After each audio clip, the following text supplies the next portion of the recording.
நடித்ததோட அது வாழ்ந்தோன்னு தான் சொல்கிறேன். எல்லாருமே இந்த படத்தில் வந்து அந்த கேரக்டரை வந்து வாழ்ந்திருக்காங்க. ஸோ நான் என்ன மைண்ட் செட்டில் இருந்தேன்னா, ஓகே கரெக்டான கேஸ்ட் அமையலைன்னா இதை எடுக்க வேண்டாம். ஏன்னா சசிகுமார் சார் அப்படி சின்ன நடிகர்லாம் இல்லை, அவர் ஒரு ஹீரோ, பயங்கரமான ஹிட்லாம் கொடுத்த ஹீரோ தான். இடையில அவங்க தேடும்போது தேட்டரில் இல்லை, ஏன்னா அவங்கள நீங்கள் தேட்டரில் பார்க்கலன்னு கேட்க முடியாது, தேட்டரில் இருந்தால் தானே பார்ப்பாங்க.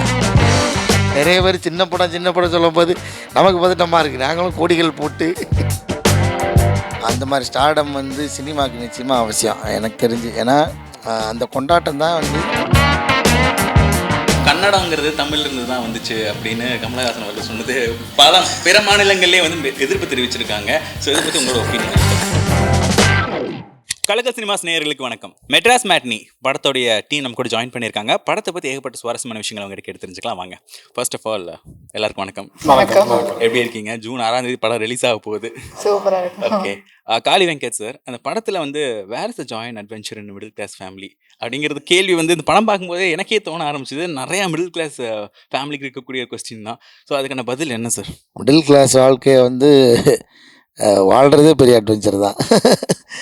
பட் இந்த படம் வந்து அதே மாதிரி அங்கே உள்ளே இருக்கிற சின்ன சின்ன சந்தோஷங்கள், இந்த குடும்பம் அடுத்த கட்டத்துக்கு எப்படி நகரப்போகுது அப்படிங்கிற அதே போட்டிருக்கோம். ஆனால் கடைசி வரைக்கும் அடுத்த கட்டத்துக்கு நகராது, கடைசியில் தான் உங்களுக்கு அது என்னென்னு புரியும். ஓகே, அடுத்ததாக ரோஷினி, இப்போ வந்து ஸ்மால் ஸ்க்ரீன்லேருந்து பிக் ஸ்க்ரீனுக்கு ட்ராவல் ஆகுறாங்கங்கிற பட்சத்தில் வந்து அந்த இடத்துல வந்து மக்கள் அக்செப்ட் பண்ணிப்பாங்களா, எல்லாத்துக்கும் அது ஒர்க் அவுட் ஆகுமா அப்படிங்கிற ஒரு கொஸ்டின் மார்க் இருந்துக்கிட்டே தான் இருக்கும். இப்போ உங்களுடைய அந்த ஒரு டிரான்ஸ்ஃபர்மேஷன் அப்படிங்கிறது வந்து எந்த அளவுக்கு போயிட்டுருக்கு? And first of all congratulations, big ஸ்க்ரீனில் தடம் பதிச்சிட்டீங்க. ஸோ இந்த படத்தில் உங்களோட கதாபாத்திரம் ப்ளஸ் அப்கமிங் ப்ராஜெக்ட்ஸ் என்ன பண்ணிட்டு இருக்கீங்கன்னு சொல்லுங்கள். இந்த படத்தில் வந்து என்னோட கேரக்டர் பேர் வந்து தீபிகா. நான் கண்ணனோட மகள். ஸோ இது வந்து எனக்கு ரொம்பவே க்ளோஸ் டு ஹார்ட், ரொம்பவே பிடிச்சமான ஒரு கேரக்டர் நான் பண்ணதுலேயே. நடித்ததோட அது வாழ்ந்தோன்னு தான் சொல்கிறேன். எல்லாருமே இந்த படத்தில் வந்து அந்த கேரக்டரை வந்து வாழ்ந்திருக்காங்க. ஒரு ஃபேமிலியாகவே தான் நாங்கள் த்ரூ அவுட்டாக ட்ராவல் பண்ணோம். ரொம்ப ஃபிலிமியாக இருக்கும் இதை சொல்கிறதுக்கு, நாங்கள் வந்து குடும்பமாக வாழ்ந்தோம் அப்படிலாம் சொல்கிறதுக்கு. பட் ரியலாகவே வந்து சாரோட டைரக்ஷனே அப்படி தான் இருந்தது. லைக் ஸோ தீபிகா வந்து ஒரு போல்டான ஒரு பொண்ணு. அவங்க வீட்டை விட்டு அவங்க வந்து வெளியில் போய் பெங்களூர்ல போய் ஒர்க் பண்ணுவாங்க. அந்த ஒரு முக்கியமான டிசிஷன் வரும்போது ஃபேமிலி எப்படி எஃபெக்ட் ஆகுது, அதெல்லாம் தான் வந்து அந்த அட்வென்ச்சர், தீபிகாவோட அட்வென்ச்சர். அதுல எல்லா கதாபாத்திரத்துக்குமே தனித்தனி அட்வென்ச்சர்ஸ் இருக்கா? எல்லா கதாபாத்திரத்துக்கும் இங்க இருக்கிற இந்த பிரௌனி நாய்க்கு கூட இருக்கும் கண்டிப்பா. நாயை கூட விட்டு வைக்கலாம், எல்லாத்துக்குமே ஒரு ரோல் கொடுத்துருக்கீங்க. அந்த காருக்கு ஒரு அட்வென்ச்சர் இருக்கு. இவரு டிவிஎஸ் ஊருகாக்காரர் அவரு எல்லாருக்குமே இருக்கு இதுல. யாருமே விட்டு வைக்கல. யாரெல்லாம் படம் கொடுத்திருக்கீங்களோ அவங்களுக்கு ஆக்சுவலி இடம் இல்லைன்னு நினைக்கிறேன், இன்னும் போட்டிருப்பாங்க பெருசா. ஓகே, அடுத்த டைரக்டர் சார், எதனால இந்த டைட்டில் மெட்ராஸ் மேட்னி? கதை சொல்றது வந்து ஜோதி ராமையான்ற ஒரு சயின்ஸ் ஃபிக்ஷன் ரைட்டர். அவர் எழுதுறது, அவர் வந்து கொஞ்சம் அந்த காலத்து ஆள். அவர் வந்து மெட்ராஸ் மக்கள் பற்றின ஒரு கதையை சொல்றாரு. ஸோ இது அவரே வைக்கிற டைட்டில் மாதிரி தான் இது. ஸோ அப்படிதான் அந்த டைட்டில் வந்து. இதுல சத்யராஜ் சார்ங்கிற ஒரு ஸ்டோரி டெல்லரா தான் வராரு, மற்ற அவர் ஒரு கதாபாத்திரமா ப்ளே பண்ணுவாரு. ஆமா ஆமா ஆமா. என்னன்னா அவர் அந்த சாதாரண மனுஷனோட அப்படியே ஆப்போசிட் சைடு. அவரு இந்த ஒரு ஆப்போசிட் சைட்ல இருக்கவர். இவங்க லைஃப் வந்து இவங்க லைஃப்ல சொல்றதுக்கு என்ன இருக்கு, ஒண்ணுமே இல்லையே அப்படின்னு தான் அவருக்கு ஆரம்பிக்கிறாரு. பட் போக போக போக தான் அதோட ஆழம் அவருக்கு புரிய ஆரம்பிக்குது. ஆக்சுவலா உங்களுக்கு இது ஃபர்ஸ்ட் படம் இல்லையா? ஆமா. ஓகே, ஸோ இந்த ஸ்டோரி எங்கேருந்து இன்ஸ்பயர் ஆச்சு? ஆக்சுவலி ஒரு மிடில் கிளாஸ் ஃபேமிலியில் இருக்கக்கூடிய விஷயங்களை வந்து எடுத்து வந்து கொடுக்கணும் அப்படின்னு சொல்லிட்டு. வட சென்னைனாச்சும் ஏதாச்சும் ஒரு இன்ட்ரெஸ்டிங் ஆஸ்பெக்ட் இருக்கும். கடலுக்கு மீன் பிடிக்க போவாங்க, ஃபிஷர்மேன் இருப்பாங்க. அந்த மாதிரி ஒரு அதை வந்து ஒரு மாதிரி சினிமாட்டிக் லைஃப்னு நீங்கள் எடுத்துக்கலாம். இப்போ ஆனால் சென்னையில் இருக்க பல ஏரியாக்கள் பார்த்தீங்கன்னா சாதாரண மக்கள் இருக்கிற இடம் தான். அங்கே ஒன்றும் பெருசாக கொலை எதுவுமே நடக்காது. அவங்க பாட்டிக்கு அவங்க உண்டு, அவங்க வேலை உண்டுன்னு இருப்பாங்க. ஸோ நான் அந்த மாதிரி ஒரு ஏரியாவில் தான் பிறந்து வளர்ந்தேன். ஸோ இதை நான் பார்த்த அனுபவங்கள் தான் நான் நினைக்கிறேன்.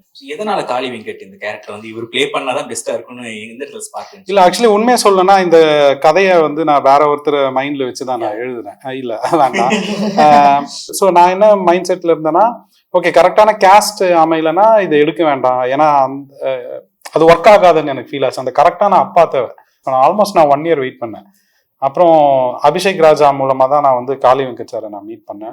ஏன் இதை எடுக்கிறேன், இது எதை பற்றினது, இதோட டோன் எப்படி இருக்கும்னு தான் நான் சொன்னேன். காளி சாருக்கு இமீடியட்டாக கனெக்ட் ஆயிடுச்சு. அவர் வந்து அவங்க அப்பாவோட ரிலேட் பண்ணிக்கிட்டாரு. மீதி கேஸ்ட் மெம்பர்ஸ்லாம் வந்து சின்ன சின்ன ரோலாக இருந்தாலுமே 1 or 2 days இருந்தாலுமே அவங்க வந்து காளி சார் பேர் சொன்னோடனே இது எல்லாருமே ஓகேன்னு சொல்லிக்கிட்டே இருந்தாங்க. ஸோ அது இல்லை உண்மையாக அதான் நடந்தது. காளி வெங்கட் சார் இதில் வந்து நீங்கள் உங்களை பர்சனலாக கனெக்ட் பண்ணிக்கிட்டீங்க. ஈவன் நீங்கள் வந்து ஈவெண்ட்டில் பேசும்போது கூட இந்த படத்தை முடியும் போது என்னால் ஸ்மெல் பண்ண முடிஞ்சது எங்கள் அப்பாவுடைய அந்த ஒரு உணர்வை அப்படின்னு சொல்லியிருந்தீங்க. ஸோ இது பார்க்கும்போது கண்டிப்பாக எல்லாருனாலையுமே ஸ்மெல் பண்ண முடியும்னு நினைக்கிறேன். அண்ட் இதில் வந்து அப்பா பொண்ணுக்கும் உண்டான எமோஷன்ஸ் அப்படிங்கிறத தாண்டி என்னென்ன மாதிரி எமோஷன்ஸ் அதில் இன்வால்வ் ஆயிருக்கும்? அப்பா பொண்ணு மட்டும் இல்லை, அப்பா பையன், அப்புறம் ஹஸ்பண்ட் ஒய்ஃபு. அதாவது அதுக்கு முன்னாடி வரைக்கும் அவன் ஒரு ஜாலியான ஆளாக இருந்திருப்பான், கமலம்மோட புருஷனாக இருந்திருப்பான், அந்த ஏரியாவுக்குள்ளே ஒரு ஆளாக இருந்திருப்பான். அந்த 2வது குழந்தை பிறந்தோடனே அவனுக்கு ஒரு மொமெண்ட் வந்துடுது. என்னென்னா இன்னையிலேருந்து நம்ம அப்பனா மாறணும், அப்பனானா அந்த ரோலுக்குள்ளே போகணும். அது வந்து மிடில் கிளாஸுக்கே இருக்கக்கூடிய பெரிய ஸ்ட்ரகிள். அப்புறம் நானும் எங்கள் அப்பா பார்த்துட்டு இருந்தப்போ எனக்கு அவ்வளோவா தெரில.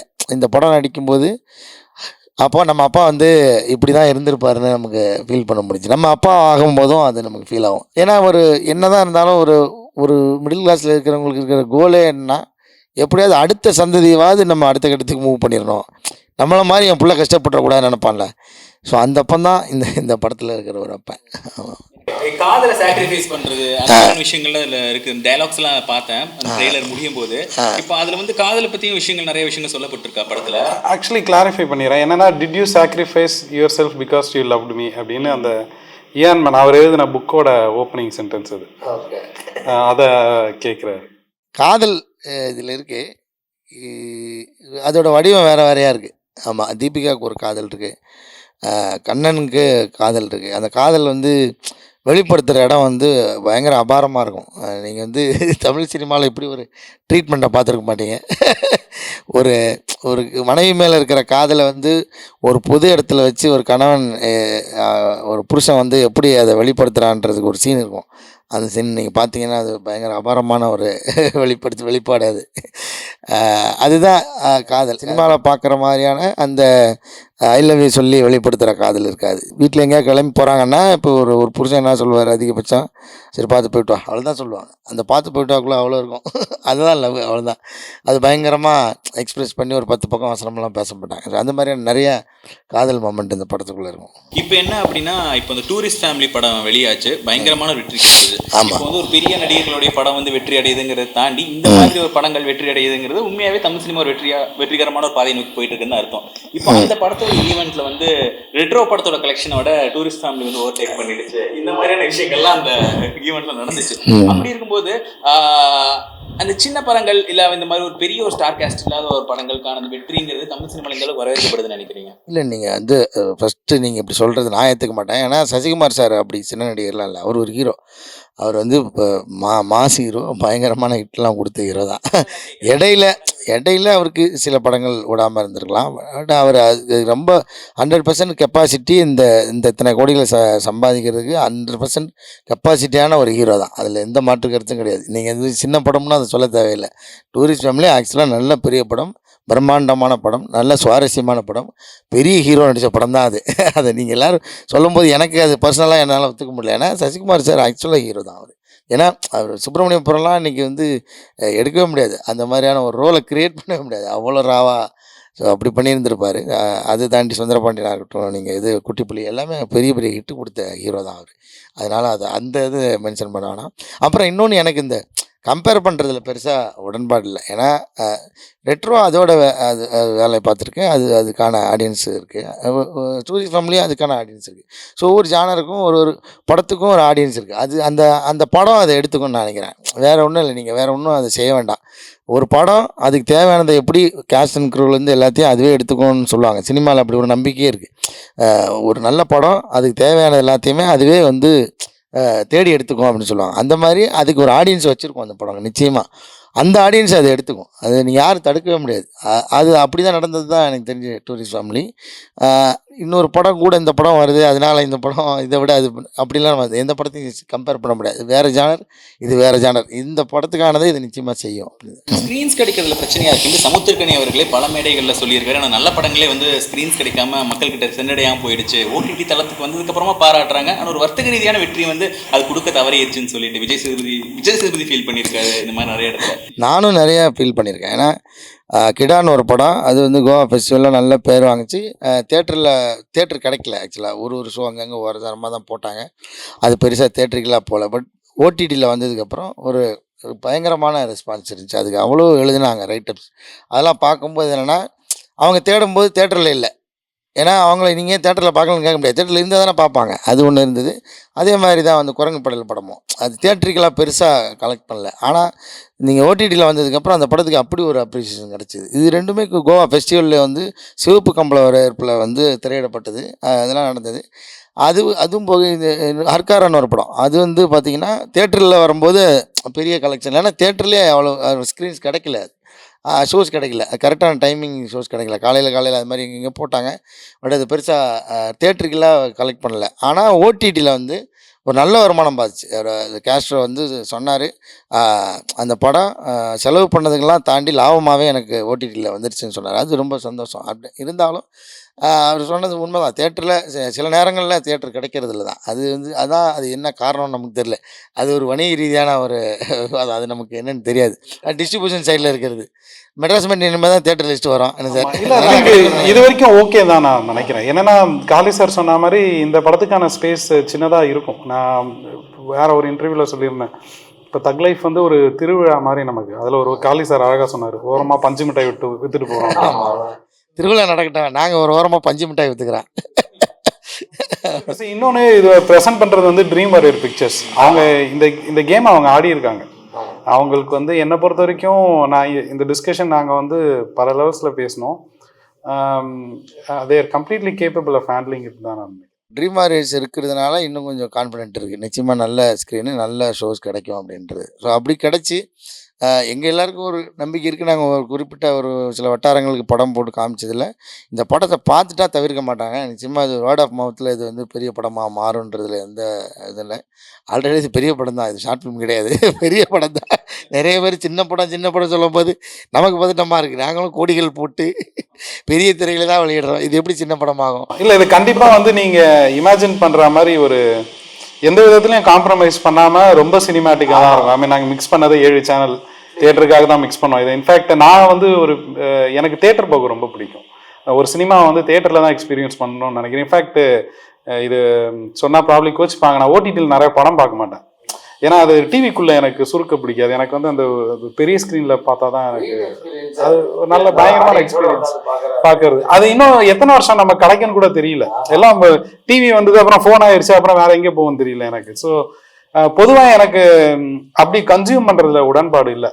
ஏன்னா அப்படி கன்சியூம் பண்ணிங்கன்னா ஒரு சினிமாக்கும் ஒரு இன்ஸ்டாகிராம் ரீலுக்கும் டிஃப்ரென்ஸ் இல்லாமல் போயிடும். எத்தனை வருஷமா கிடைக்கும் அப்படின்றது ஃபீல் பண்ணாரு. அது முக்கியமான காரணம் சில விஷயங்கள் இருக்கு. அதுல எஸ்பெஷலா வந்து ஒரு முக்கியமான நடிகர் அரசியலுக்கு வந்துட்டாரு அப்படிங்கிறது சொல்லலாம். ஏன்னா வந்து ஒரு முதல் காட்சி அப்படிங்கிற பட்சத்துல வந்து அது எவ்வளவு நாள் பார்க்க முடியும்? பாலாபிஷேகம் எவ்வளவு நாள் பார்க்க முடியும்? நமக்கு இருக்கிறதே வந்து பாலாபிஷேகம் பண்ணக்கூடிய இருக்கக்கூடிய ஹீரோஸ் விரல விட்டு எண்ணிடலாம் இப்ப இருக்கக்கூடிய சினாரியோல. ஸோ நீங்க சொல்லுங்க சார், உங்களுடைய நண்பர் இல்லையா விஜய் அவர்கள்? நண்பர்லாம் சொல்ல முடியாது. அவர் சார், அவர் பெரிய சார், நம்ம கூட நடிச்சிருக்கோம், அவ்வளோதான். அந்த ஒரு எக்ஸ்பீரியன்ஸ் தான். அண்ணன்னு சொல்லலாம் எனக்கு. நண்பர்னு எனக்கு அவ்வளோ அப்படி சொல்கிறதுக்கு ரொம்ப தயக்கம். நான் அவ்வளோ பெரிய ஆள் இல்லைன்றது மாதிரி இருக்குது.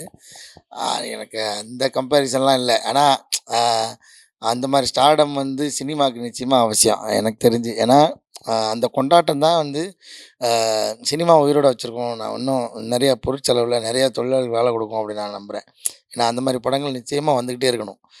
இப்போ தக் லைஃப் மாதிரி, இப்போ வந்து அஜித் சார் படம் மாதிரி, விஜய் சார் படம் மாதிரி பெரிய ஸ்டார் படங்கள் இருந்துக்கிட்டே இருக்கிறது தான் சினிமாவோட ஒரு எப்படி பொருளாதார ரீதியாக சினிமா வந்து கொஞ்சம் தெம்பாக இருக்கும். செலிப்ரேட் பண்ணுறாங்களே, அந்த செலிப்ரேஷன் ரொம்ப முக்கியம். சினிமா வந்து கொண்டாட்டம் தான்.